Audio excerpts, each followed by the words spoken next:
Hello Mahesh గారు. Hello అండి. నమస్తే. ఏం చాలా రిలాక్స్‌డ్‌గా కనిపిస్తున్నారు. అవును. టైర్డ్‌గా కనిపియట్లేదు. నేను ఒక్కరోజే పడుకున్నాను. అవునా? ఆ ఎఫెక్టేమో. హ్మ్. అంటే జనరల్‌గా చిన్న సినిమాలు లేదు, పెద్ద సినిమాలు లేదు. ఎవరైనా సరే లాస్ట్ మినిట్ వరకు అలా అలా చెక్కుతానే ఉంటున్నారు. హ్మ్.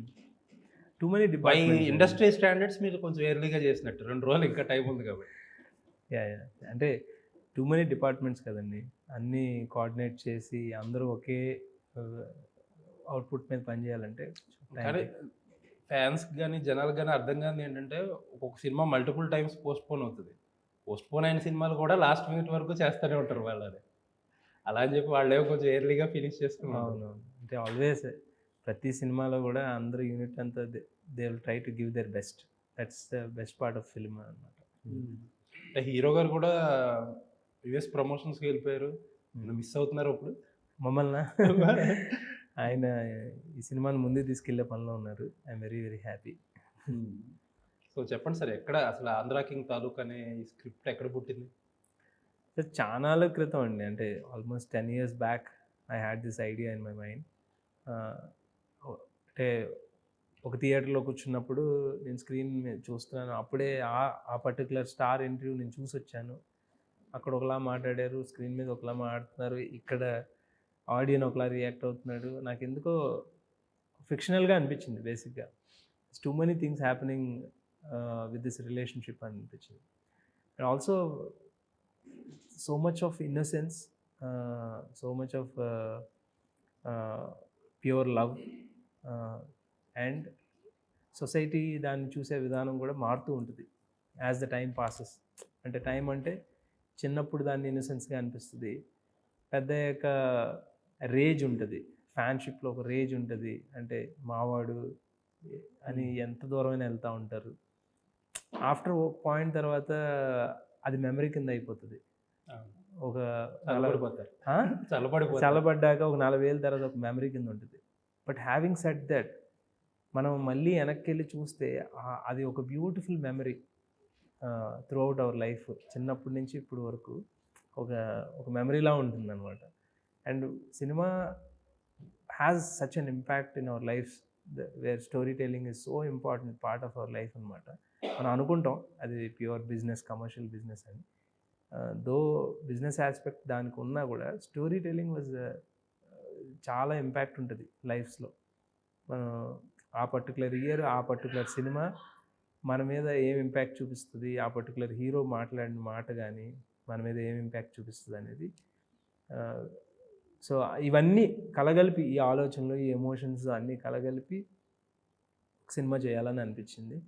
అది ఆఫ్టర్ మై మిస్టర్ పొలిశెట్టి తర్వాత నెక్స్ట్ స్కేల్‌లో ఏం చేద్దాం అనుకున్నప్పుడు ఈ థాట్ ముందుకొచ్చింది. దాన్ని ఎలాబొరేట్ చేసి రాసినప్పుడు I felt it's sounding good, and producers ఎక్సైట్‌మెంట్‌తో I thought there is a story to tell అని. అంటే మీరిప్పుడు చెప్పిందంతా one side of the coin. కొంత ఫ్యానిజంకి అదర్ సైడ్ ఏంటంటే కొంతమంది మీరనే రేంజ్‌లో ఏంటంటే అదొక ఇల్యూజన్. మీరే ఓ డైలాగ్ పెట్టారు కదా! మీరనేటోడు ఒకడున్నాడని కూడా మీ ఫ్యాన్‌కి తెలీదనేది ఒకటి. హ్మ్. హీరోలకు కూడా ఇట్స్ ఎ ఫ్యాక్ట్. అసలా ఇంతమంది ఎగ్జిస్ట్ అవుతున్నారనేది వాడి లైఫ్‌లో ఆ హీరో గురించి ఏం చేస్తున్నాడు, మంచి పనులు ఏం చేస్తాడు, చెడ్డ పనులు ఏం చేస్తాడనేది కూడా తెలీదు. హ్మ్. అండ్ థర్డ్ పర్సన్‌కేమో వీళ్ళ రిలేషన్ అంతా ఒక ఇల్యూజన్ కింద అనిపిస్తది. ఏంట్రా ఈళ్ళ గోల అన్నట్టు హ్మ్. కొంతమందికనిపిస్తది. హ్మ్. ఇదంతా ఒక మీరన్నట్టేంటంటే ఒక ఏజ్ తర్వాత అందులో ఉన్నోళ్ళకి కూడా ఇదసలా ఇదంతా ఏంట్రా బాబు! ఓ టైంలో ఇలా చేసామా అనిపిస్తది. హ్మ్. ఆ సైడ్ ఆఫ్ స్టోరీ అసలేమన్నా టచ్ అవుతదా సినిమాలో? డెఫినెట్‌లీ అండి. మీరన్న 3 పర్స్పెక్టివ్స్ ఉంటాయి సినిమాలో. హ్మ్. అందుకే ఇట్స్ సౌండింగ్ రియల్ అని నా feeling.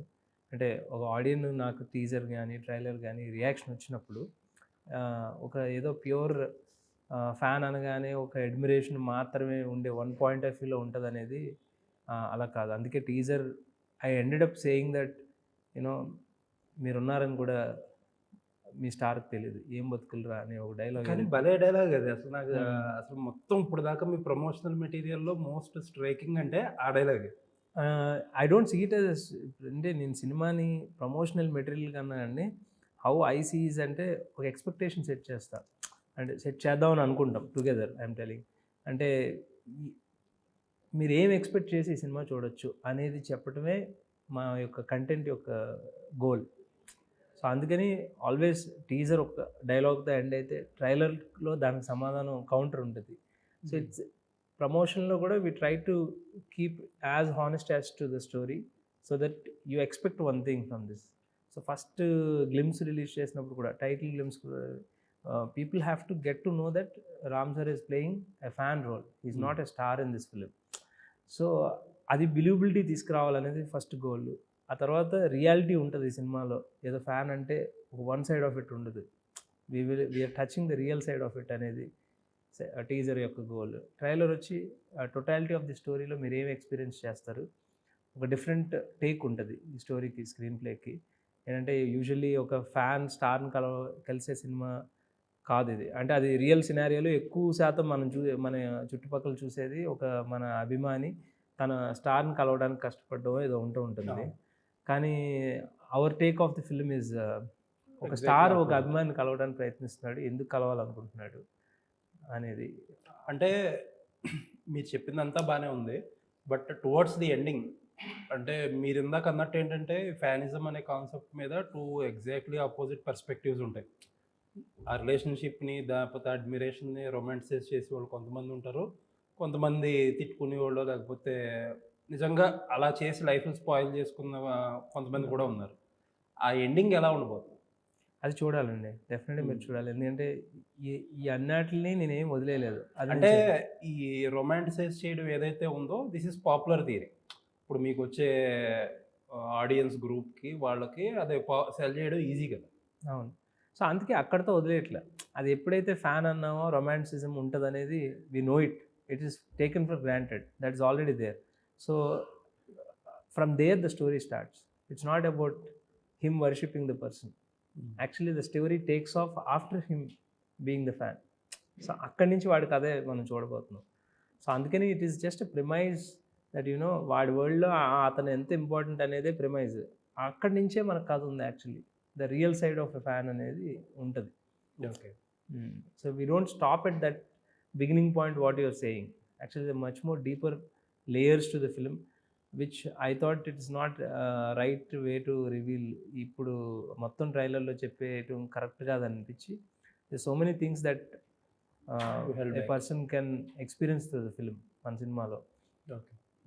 So Andhra King Taluka అంటే పవన్ కళ్యాణ్ గారి క్యాప్షన్తో ఇన్స్పైర్ అయ్యారు? అది లేదు, పిఠాపురం ఎమ్మెల్యే గారి తాలూకాని ఫ్యాన్స్ క్యారీ చేస్తున్నారు. అంటే అది ఉందని తెలియడం కూడా నాకు లేట్గా తెలిసింది యాక్చువల్లీ.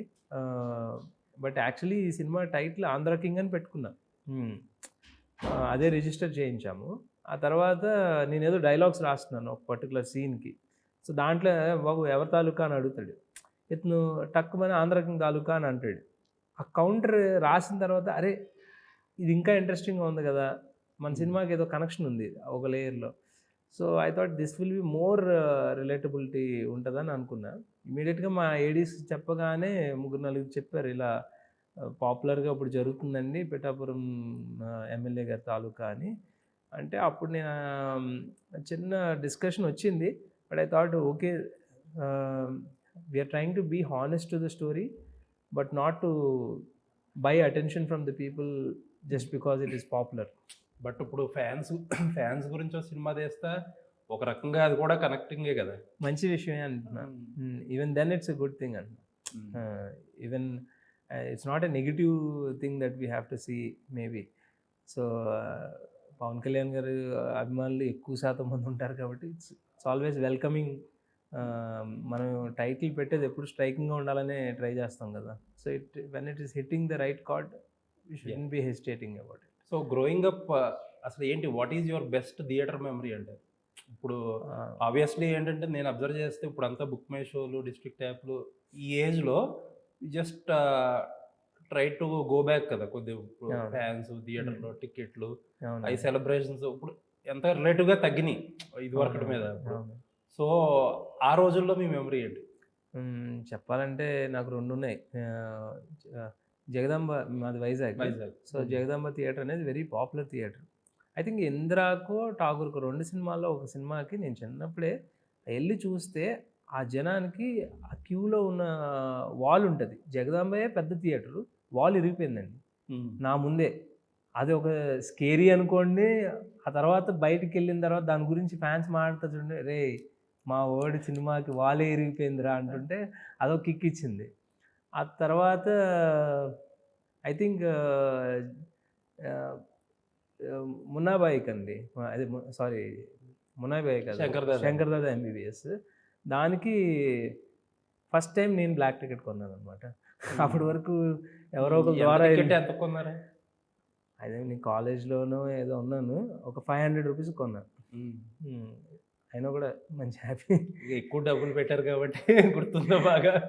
అంటే థియేటర్ మూమెంట్ అంటే దట్ వాజ్ వన్ థింగ్. చాలా ఎంజాయ్ చేస్తాం. అది ఎక్కువ పెట్టినందుకు అనుకుంటాం. మనం క్లబ్లో బిహేవ్ చేసినట్టు బిహేవ్ చేస్తాం. Okay. It was very nice. So Chiranjeevi గారి ఫ్యాన్ అయితే మీరు? నాట్ అంటే నేను ఫ్యాన్ కాదు అని చెప్పలేనండి. అంటే I have a deepest respect for Chiranjeevi sir. And but growing up మా ఫ్యామిలీలోనే ఇప్పుడు మా బ్రదర్స్ ఇద్దరు ఉండేవారు. ఒకటి చిరంజీవి ఫ్యాన్ అనేవారు, వెంకటేష్ ఫ్యాన్ అని కొట్టుకునేవాళ్ళు, నేను పవన్ కళ్యాణ్ ఫ్యాన్ అని కొట్టుకునేవాళ్ళు. సో మీ ముగ్గురమే బెడ్లో కూర్చుని మీ ఓడది మా ఓడిది అని మేమే కొట్టుకునేవాళ్ళం. It's like that. It's always but growing up definitely I loved him. And Chiranjeevi అంటే ఇండస్ట్రీకి వచ్చిన వాళ్ళు ప్రతి వాళ్ళని మేబీ ఎంత అనేది డిఫరెంట్ ఉండొచ్చు, కానీ చిరంజీవి గారు అంటే నాకు నేను పెరిగే ఏజ్కి ఆయన ఆల్రెడీ సూపర్ స్టార్ అండి. అంటే హీజ్ ఎ మెగాస్టార్. సో అది ఎలా అంటే చాలా నేను కనెక్ట్ అవ్వడానికి స్కోప్ లేదు. సో డిఫాల్ట్గా కనెక్ట్ అవ్వాలి. He's two big. బట్ నేను ఎక్కడ కనెక్ట్ అయ్యానంటే ఇండస్ట్రీకి వచ్చే కనెక్ట్ అయ్యాను ఆయనకి. ఆయన సినిమాలు ఇవన్నీ పక్కన పెట్టేస్తే as a person he's beyond limit అనిపించింది. మీ శెట్టి కూడా ఆయన చూసి ట్వీట్ చేసి, అంటే మనకు ఏదో ఫేవర్ చేశారని కాదు, so many other things that he's doing. Keep hearing కదా అన్నీ వింటున్నాం. Great personality, tall personality. So Ram గారి చేత పాట కూడా రాయించారు సినిమాలో? రాయించలేదు, రాశారు. సో ఎవరిని మనం ఏది పుష్ చేయలేం. ఆయనకి ఇన్హెరెంట్గా టాలెంట్ ఉంది. But I don't think people or industry knows about it. ఆయన రాయగలిగారా? Maybe you have to assist him. No he's అంటే ఆయన టాలెంట్ గురించి మనం చాలా తక్కువే తెలుసు అని నా ఫీలింగ్. ఆయన అయితే ఏంటంటే ఆయన కథతో బాగా క్లోజ్గా ట్రావెల్ చేయగలుగుతున్నారు కాబట్టి ఆ కథకు కనెక్ట్ అయ్యే లైన్స్ని ఈజీగా ఇవ్వగలిగారు. సో టోటాలిటీ ఆఫ్ ది ఫిల్మ్లో ఆ ఒక పర్టికులర్ సాంగ్ వచ్చి it's not a love song అలా అని కాదు, కథ కనెక్ట్ అయి ఉంటుంది. ఆ దాంట్లో ఉన్న లైన్ చాలా ఇంపార్టెంట్ అతని లైఫ్లో. అందుకని ఆయన క్యారెక్టర్తో ట్రావెల్ చేస్తున్నారు కాబట్టి ఎగ్జాక్ట్ వర్డ్స్ ఎగ్జాక్ట్గా రాయగలిగారు. And it's blockbuster. అంటే 2017లో I remember an incident. 2017 or 2015 ఏదో something. Kamal Haasan garu he was in a financial crisis. Uttam Villain టైంలో అనుకుంటా. బాగా ఫైనాన్షియల్ మెస్లో ఉన్నారని చెప్పి, ఇన్ఫ్యాక్ట్ ఏంటంటే తమిళ ఇండస్ట్రీలో బాగా మాట్లాడేవారు. అప్పుడు కొంతమంది ఫ్యాన్స్ 30 crore అమౌంట్ పూలింగ్ చేసి ఆయనకి ఇచ్చారు. ఆయన ఏం చేశారంటే he was very mood and ఎవరెవరైతే డొనేట్ చేశారో వాళ్ళ దగ్గరికి హీ రీచ్డ్ అవుట్ అండ్ అందరికీ ఆ డబ్బులు తిరిగి ఇచ్చేశారు. ఇది అప్పట్లో పెద్ద న్యూస్. ఈ స్టోరీ ఇన్స్పిరేషన్ ఏదన్నా ఈ ఇన్సిడెంట్లో ఉందా? అంటే స్టోరీకి ఏం కనెక్షన్ లేదండి. బట్ యాజ్ యూ సెడ్, నేను I read about Amitabh Bachchan garu, I read about Kamal Haasan garu, I read about Rajinikanth sir, ఇంకా అఫ్కోర్స్ మన చిరంజీవి గారు మనకు పరిచయస్తులే. సో వీళ్ళందరి గురించి, వాళ్ళ అభిమానుల గురించి టోటాలిటీలో ఉంటుంది. It's not specific to one star and incident ఏమి inspire that has nothing connection with the story. Okay. చాలా అంటే ఈ సూపర్ స్టార్ క్యారెక్టర్కి చాలా మందిని ట్రై చేస్తున్నట్టున్నారు. అనుకోవడం వేరు, ట్రై చేయడం వేరు. సో అప్రోచ్ అవ్వడం అనేది ఉపేంద్ర గారితో జరిగింది. దానికి రీజన్ మోహన్ లాల్ గారితో నేను నాకు ఎవరో ఒక వీడియో కూడా పంపించారు. షూటింగ్ చేస్తే అక్కడ మోహన్ లాల్ గారి వినాయల్స్ కూడా పెట్టి ఒక వీడియో కూడా చూసారు. లేదండి, మీరు అంటే ప్రాబ్లీ అది మిస్ మ్యాచ్ అయి ఉండొచ్చు. కానీ వాట్ హ్యాపెండ్ ఈజ్ కన్సిడర్ చేసిన మాట నిజమే, మోహన్ లాల్ గారిని and so many other stars. So but to zero down on somebody we need to do some exercise which is a part of pre production. So నాకు ఒక one of the ఇంటర్వ్యూలో ఉపేంద్ర గారు, నేను సినిమాల్లో I'm a real person in cinema అని చెప్పారు. So I thought he has that sense to play this character అని అనిపించింది. సో ఈ క్యారెక్టర్ అర్థం చేసుకోవడానికి కూడా ఒక సార్ట్ ఆఫ్ యాక్సెప్టెన్స్, ఒక మెచ్యూరిటీ కావాలనేది నా feeling. Because they being already super stars, ఈ పర్టికులర్ క్యారెక్టర్లో ఉన్న ట్రేడ్ని వాళ్ళ పర్సనల్ లైఫ్లో రిఫ్లెక్ట్ చేసుకునే ఛాన్సెస్ ఉన్నాయి. Which they might get hurt, they might get high, both ఉండొచ్చు. సో అది ఎలా ఇంటర్ప్రిట్ చేసుకుంటారు అనేది మన సెన్స్. సో లక్కీలీ ఉపేంద్ర గారు దాన్ని ట్రూ సెన్స్ ఆఫ్ స్టోరీలోనే చూశారు. He didn't interpret to himself are his personal life so much. ఆ యాక్సెప్టెన్స్, ఆ మెచ్యూరిటీ మన తెలుగు సూపర్ స్టార్స్కి ఎవరికి ఉండదంటారా? డెఫినెట్గా ఉంటుందండి. But the point is about audience. ఇక్కడ అదేంటి ఇప్పుడు జనరల్గా మన తెలుగు స్టార్స్ ఎవరో చూస్తే అది ఇంకా ఎక్కువ బిలీవబిలిటీ వస్తుంది కదా, ఒక super star fan admiration. Let me finish. అప్పుడు ఇదేంటంటే ఇప్పుడు ఎనీ సూపర్ స్టార్ మనం ప్లే చేసి ఉంటే ఈ రోల్ బై ది ఎండ్ నచ్చుతుందేమో, but through the travel of the film ఏమవుద్దంటే ఇప్పుడు నేను దీంట్లో ఆయన సూపర్ స్టార్ అన్నప్పుడు ఆయన పర్సనల్ సినిమాస్ ప్లే చేయాలి. ఆ పర్టికులర్ సినిమా ఆయన లైఫ్లో ఎలా ఎఫెక్ట్ చేసిందనేది చెప్తూ ఉండాలి. ఆ చెప్పేటప్పుడు ఓ పర్టికులర్ సూపర్ స్టార్ సినిమా నేను వేసానంటే దాని హిస్టరీ నాకు తెలుసు ఆల్రెడీ. అర్థమైందా మీకు? అది నేను రిలేట్ అవును, అరే ఆ సినిమా ఎందుకు ఇలా అయింది, ఇలా అవ్వలేదు కదా అని అంటుంది. సో నా సీన్కి మ్యాచ్ అవ్వదు ఫస్ట్ థింగ్. అండ్ రెండోది మన సూపర్ స్టార్ని, ఆ సూపర్ స్టార్ రియల్ లైఫ్ని మనం తీయట్లే. ఏ సూపర్ స్టార్ అయితే ప్లే చేస్తే ఒకవేళ చేసి ఉంటే తెలుగులో, ఆ super star real life resemblance ఈ సినిమా క్యారెక్టర్లో ఉండదు. సో టోటాలిటీ ఆఫ్ స్టార్ అనే ఒక దానికి ఒకటి ఉంది కదా, ఒక అర్థం, అది క్యుములేటివ్గా ఉంటుంది. అంటే ఇప్పుడు మీరు అన్నట్టు వాళ్ళ సినిమాలు అవి తీసుకురావడం కష్టం అన్నారు కదా, జనరల్గా అందరు హీరోలకి అప్స్ అండ్ డౌన్స్ ఉంటాయి, ఈజీగా రిలేట్ అయ్యే సినిమాలు దొరుకుతాయేమో కదా మీకు? అప్స్ అండ్ డౌన్స్ ఒక్కటే కాదండి, అంటే సో మచ్ ట్రేడ్. ఇప్పుడు నేనే ముందే చెప్తున్నప్పుడు అమితాబ్ బచ్చన్ గారితో మొదలెడితే అందరు స్టార్స్ యొక్క ఇమేజెస్ ఒక క్యారెక్టర్లో కావాలి. అది ఇప్పుడు ఒక పర్టికులర్ క్యారెక్టర్, ఒక పర్టికులర్ స్టార్ ప్లే చేస్తే ఆయన పాయింట్ ఆఫ్ వ్యూ మనం చూడడం మొదలెడతాం. సో నాకు ఆ న్యూట్రలైజేషన్ రావట్లా, ఒక న్యూట్రల్ ఫీలింగ్ కావాలి నాకు. యూ సీట్ యాజ్ సూర్య, ఈ Surya will have traits of whomever you like. నాకు రజనీకాంత్ గారు ఇష్టం అనుకోండి, రజనీకాంత్ కనిపిస్తూ ఉంటారు దాంట్లో. చిరంజీవి గారు ఇష్టం, దాంట్లో కనిపిస్తూ ఉంటారు. సో అలా you can imagine whomever you want in that Surya అనే క్యారెక్టర్లో. అదే ఈ మనం అనుకుంటున్న ఎనీ స్టార్ ప్లే చేసి ఉంటే will be very specific to that star, that person's image. అది అయ్యిందా ఆయన రియల్ లైఫ్లో, అవ్వలేదా, ఒక ఫిక్షన్ వస్తుంది మనం చూస్తున్నప్పుడు సినిమాలో. Will come out of cinema and watch the film. సినిమాలో మనం ఇమ్మర్స్ అయిపోవాలి దాన్ని. అలా అటువంటి డిస్కషన్స్ కూడా మూవీకి హెల్ప్ అవుతాయేమో కదా. అదే నేను as a director, by the end I have to get convinced to make a film. So I'm not convinced with the idea of Telugu stars playing in my film. Okay. So music కూడా Vivek Mervin actually 2 పాటలు బాగా work అయినాయి. So very nice choice. ఎవరిదా choice? Ram garu introduce చేశారండి. నేను కథ అంతా okay అయిపోయిన తర్వాత we're talking about few music directors. So నేను ఈ మ్యూజిక్ని ఎలా చూస్తున్నాను అనేది ఆయనకి ఎక్స్ప్లెయిన్ చేయడం జరిగింది. సో ఆయన ఏమన్నారు, shall we try somebody new అన్నారు. అంటే yeah I'm more than welcome అండి. ఎవరైతే మనకు టైం అవైలబిలిటీ ఉండి మనం కొత్త అటెంప్ట్స్ ట్రై చేయడానికి ఎవరైతే వెల్కమింగ్గా ఉంటారో ఐఎమ్ మోర్ దెన్ హ్యాపీ అని చెప్పాను. ఆయన నాట్ ఈవెన్ వాళ్ళ పేర్లు కూడా చెప్పలేదు నాకు. సాంగ్స్ డిస్క్రిప్షను, సిచ్యువేషన్స్ నువ్వు ఒకసారి పీడిఎఫ్ వాయిస్ మెయిల్ పెడితే సరిపోద్ది అన్నారు. నేను పెట్టాను. ఆయన తమిళ్లో కమ్యూనికేట్ చేసినట్టున్నారు టోటల్గా వాళ్ళకి ఏం కావాలి అని. So Dev come up with 5 to 6 tunes. ఆ 6 ట్యూన్స్ వాళ్ళ ప్రజెన్స్లో లేకుండానే నాకు వినిపించారు ఒకసారి ఇంటికి పిలిచి.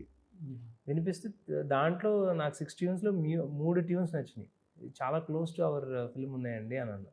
అంటే లేదు, నేను ఇలా పంపించి చేయించాను, నీకు నచ్చితే విల్ వెల్కమ్ దెమ్ అని అన్నారు. So then I met Vivek Mervin and they're on board. అంటే మ్యూజిక్లో చాలామంది ఒక డిబేట్, మన ఇండస్ట్రీలో ఎక్కువగా ఏ టైంలో చూసినా ఒకళ్ళిద్దరు మ్యూజిక్ డైరెక్టర్స్ని ఎక్కువ వాడుతుంటారు. లైక్ ఇప్పుడు తమన్ గారు కానీ, డిఎస్పి గారు కానీ. చాలామంది ఎక్కువ ఎందుకు వేరే వాళ్ళని ట్రై చేయట్లేదు అనే ఫ్యాక్టర్ మీద ఒకటి ఎప్పుడు అంటారంటే వాళ్ళు ఇచ్చే టైం బట్టి, లేకపోతే డిస్టెన్స్. ఇప్పుడు ప్రతిదానికి చెన్నై వెళ్ళి రావాల్సిందో, లేకపోతే కేరళ మ్యూజిక్ డైరెక్టర్స్ అయితే అక్కడికి వెళ్ళి రావాల్సిందో, అది ఒక ఇన్కన్వీనియన్స్ డైరెక్టర్లకు అంటారు. అది నిజంగా is it a problem? Definitely అండి. అంటే మనకి ఒకసారి ప్రాజెక్ట్ ఆన్ అయ్యాక we have too many things to handle. Not just the music అని కాదు, ఓ పక్కన స్క్రిప్ట్ వర్క్ జరుగుతూ ఉంటుంది, ప్రొడక్షన్ థింగ్స్ ఉంటాయి, pre production is divided into multiple things. So మనం మ్యాక్సిమం డైరెక్టర్ కన్వీనియంట్గా ఉండేది ఏమంటే ఆల్ ద టెక్నీషియన్స్ అవైలబుల్ ఉన్నారనుకోండి within the timeline that we having respected their time, మనకి అవైలబుల్గా ఉంటే అదొక కాన్ఫిడెన్స్, కన్వీనియన్స్.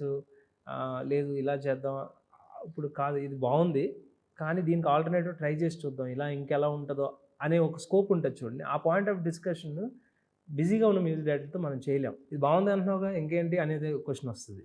ఓకే. మనం ఏంటి అంటే కొన్నిసార్లు ఇది బాగుంది, why not push it to some other level అనే ఆ వై నాట్ దగ్గర we might get a nice one or we might not get, మళ్ళీ మనం కంబ్యాక్ దీనికే రావచ్చు. ఆ లిబర్టీ ఉంటే మంచి క్వాలిటీ వస్తుంది. ఓకే. సో వేరే లొకేషన్ అండ్ వేరే లాంగ్వేజ్ అయినా ఇబ్బంది రాలేదు మీకు? No problem.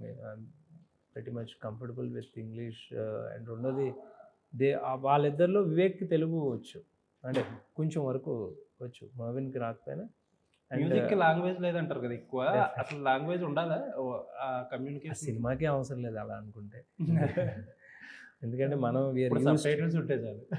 అలా అని కాదు, ఆడియన్స్కి అవసరం కానీ పని చేసే వాళ్ళకి అవసరం లేదు. That's what I feel. Because మనం ఇట్స్ ఆల్ అబౌట్ ఎమోషన్స్. తెలుగులో మనం డైలాగ్స్ రాస్తూ ఉంటాం, మన డిఓపీస్ ఉన్నారు, టెక్నికల్లీ వాళ్ళు మోస్ట్లీ ఎక్కువ మంది తమిళ వాళ్ళు వస్తుంటారు, మలయాళీస్ ఎక్కువ వస్తున్నారు ఇప్పుడు. సో మనం అంతా సౌత్ అంతా మిక్స్డ్ ఉంటాం. And emotions are the same thing. Everybody understands the technique of cinema more than language is very minimal role to play. Sir, Andhra King Taluka మీరు ప్రమోషన్స్లో రిపీటెడ్గా చెప్తుంది ఏంటంటే ఇటువంటి సినిమా తెలుగు ఫిలిమ్స్కి చాలా రిలేటివ్లీ న్యూ జోనర్. మనకి ఫ్యాన్స్ అంటే మీరు అన్నది కరెక్ట్ కూడా, చాలా మేబీ ఇమీడియట్ మెమరీ అంటే నేనింతే ఒకటే గుర్తొస్తుందేమో. నేనింతేలో చాలా పూరి గారు చాలా రియలిస్టిక్ టేక్ ఉంటుంది. అదొక బార్ కూడా, regardless of how it perform, కమర్షియల్గా ఏం చేసింది అనేది పక్కన పెడితే ఒక cult status over the time build అయ్యింది అది. సో దానికి మ్యాచ్ చేయగలుగుతారా? అంటే నేను కంపేర్ చేయనండి, కంపేర్ చేయడం కదా, జోనర్లో అట్లీస్ట్ ఉంటాయి కదా నేను ఐ థింక్ అది నాకు నేనంతే గుర్తున్నంత వరకు I had interaction about Neninthe with Puri sir itself. నేను అప్పటికి ఇండస్ట్రీ రాకపోయినా కూడా I had an opportunity to talk to him about Neninthe, నీలాంటి వాడి గురించి అని చెప్పారు కూడా అప్పుడు. సో అదొక ఇన్సిడెంట్. ఇందాక చిన్న చిన్న ఇన్సిడెంట్లు రోజు చెప్పారు నీలాంటి వాడి గురించి, అంత పెద్ద మాట అదే సార్ ఆయన. అంటే నేను అప్పుడు షార్ట్ ఫిల్మ్స్ అవి చేసేవాడిని, వైజాగ్లో ఉండేవాడిని. ఆయన ఎప్పుడు వైజాగ్ వచ్చారు ఏదో పని మీద, through somebody I met him. Sir I want very much interested in films అది ఇది అని చెప్పి ప్రొఫైల్ అంతా చూపించాను. సో నీకు పిచ్ ఉంది చూసావా, this is what it is about. So అప్పుడు I think he interacted with my father also. తెలిసి ఇంత యూ ఎంకరేజ్ హిమ్, ఏమవుతుంది మహా అయితే, ఆయన గొప్ప లైన్ చెప్పారు, మహా అయితే ఏమవుతుంది ఫెయిల్ అవుతాడు, అంతకని ఏమవుతుంది కదా అన్నారు. అది ఎంతో సాలిడ్ లైనో చూడండి. సో అదొక కాన్ఫిడెన్స్ బిల్డ్ చేసింది. కీపింగ్ దట్ అసైడ్, నేనింతేకి మా సినిమాకి ఎందుకు చాలా దూరం ఉందంటే, ఆయన ఒక పర్టికులర్ ఫ్యూ సీన్స్ దాంట్లో ఎక్స్ప్లోర్ చేసి ఇలా ఉంటారు ఫ్యాన్స్ అని ఆ మ్యాడ్నెస్ చూపించారు. This is not just about madness, it starts from there అంటున్నా. Madness is already there, that we already know కదా. నేనింతే అనే కాదు, మన రియల్ లైఫ్లో కూడా చూస్తున్నాం, that madness is already there. The film starts from the madness. Okay, it's just beginning point అంతే అది సినిమాలో. సో ఆ ట్రేడ్ ఉండడం వల్ల ప్రాబ్లీ అంటే సేమ్ జోనర్ కాబట్టి, కానీ అదర్వైజ్ ట్రైలర్ చూస్తేనే అర్థమవుతుంది ఆర్ డిఫరెంట్ పార్ట్స్ అవే. జోనర్ కూడా కాదు, ఇట్స్ జస్ట్ ఆ ప్రొటాగనిస్ట్కి ఫ్యాన్ అనే ఒక ట్రేడ్ ఉంటాం. సో అండ్ ఇంకొక క్వశ్చన్, మీ లాస్ట్ సినిమా గురించి. It is a generic question. ఇప్పుడు మీ సినిమా రిజల్ట్ ఏం చేసింది, ఎలా వచ్చింది అన్నీ పక్కన పెట్టేస్తే, కొంతమంది హీరోలతో ఒక యంగ్ డైరెక్టర్ కానీ, రిలేటివ్ న్యూ డైరెక్టర్స్ కానీ పనిచేసినప్పుడు, ఇప్పుడు సియేష్ కానీ లేకపోతే నవీన్ కానీ, వీళ్ళ డైరెక్టర్స్ క్రెడిట్ ఎంతవరకు కనపడకుండా హీరోలే చేయించుకున్నారు అనేది కూడా ఇదే చేశారు అనేది మాట వచ్చేస్తుంది. అది చాలా ఇబ్బంది కదా. క్రెడిట్ అంటే అంతే వెరీ డైరెక్ట్లీ ఏంటంటే అండి, యాజ్ సింపుల్ యాజ్ దట్ అండి. నేను ఒక చిన్న ఎగ్జాంపుల్ ఇస్తాను. ఇప్పుడు మదర్ 9 నెలలు మోస్తుంది, తండ్రి ఏమంటాడు, నా కొడుకు అంటాడు.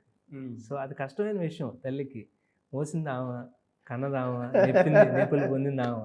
బాగా చెప్పారు. సో అది సడన్గా మదర్, వైఫ్ అండ్ హస్బెండ్ గొడవ ఎలా ఉంటుందో, ఈ ఒకవేళ ఇలాంటి సిచ్యువేషన్ ఉంటే అలాంటి గొడవలే ఉంటాయి. But having that, keeping that aside, end of the day product is for audience. Okay, మనం ఈరోజు కొట్టేసుకున్నంత మాత్రాన అది ఒకరిది అయిపోదు. Just long way to go. Cinema will stand for ever. Okay, మనం చేసిన ఇవన్నీ కూడా ఈ 10 days గుర్తుంటాయి. బట్ సినిమా మనం 10 ఏళ్ళ తర్వాత చూడొచ్చు, 15 ఏళ్ళ తర్వాత మన పిల్లలు చూడొచ్చు. అప్పుడు ఎవరెవరికి ఏంటి అనేది ఒక scale that will define. So I don't think we have to fight for this day. That's my take on it. Okay. So ఏంటండి, ఆల్మోస్ట్ లెస్ దెన్ 2 daysలోకి వచ్చేసారు ఇంకా. సో ఏం రన్ అవుతున్నాయి మైండ్లో? ఉన్నాయి అంటే కొన్ని షార్ట్స్ అనుకున్నంత బాగా రాలేదా, ఇంకొంచెం బాగా రావాల్సింది, సీజీలో ఇంకైనా 1-2 షార్ట్స్ ఇంకా బెటర్ ఉండాల్సింది అనేది ఇది కొంచెం మైండ్లో రన్ అవుతుంది. Apart from that, totality of the ఫిల్మ్లో I think it will work అండి, because it's very good story. అంటే story will win, performances were very good. Every one including Ram sir and Bhagyashri, Upendra garu, Rao Ramesh garu, Murali Sharma, Rahul Ramakrishna, Satya, Tulasi ma'am. So అందరూ, everybody మీరు top notch performances చూస్తారు ఈ సినిమాలో. That I can guarantee. And story wise కూడా you will feel a completeness in the story. You will have high feel అవుతాను చూడండి. అగ్రెషన్తో high feel అవ్వచ్చు, ఎమోషనల్గా కూడా హై ఫీల్ అవ్వచ్చు. ఐ థింక్ దిస్ ఫిలిం మీరు by the end of the film బయటకు వచ్చినప్పుడు ఒక ఎమోషనల్ హై, ఒక గూస్ బంప్స్ ఫీలింగ్స్తో బయటకు వస్తారు అనేది ఆ బిలీఫ్తోనే మేము తీసాం. I hope it will translate the same thing to audience. It was very nice talking to you అండి. Thank you so much. M9 న్యూస్కి టైం ఇచ్చినందుకు థ్యాంక్ యూ.